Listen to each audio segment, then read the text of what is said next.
Network News.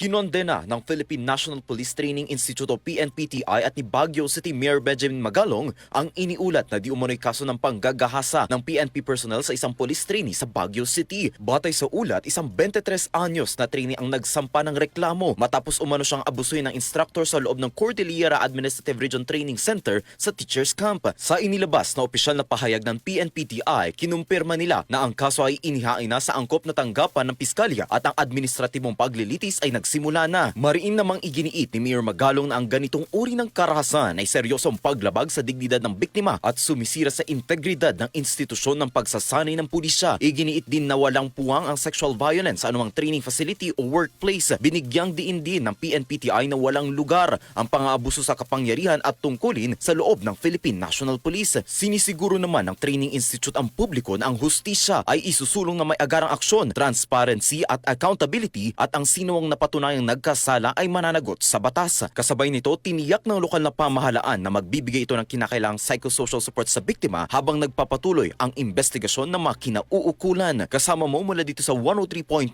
IFM Baguio, ito si Idol Gilbert Bermudez. Tatak, RMN! RMN Network News.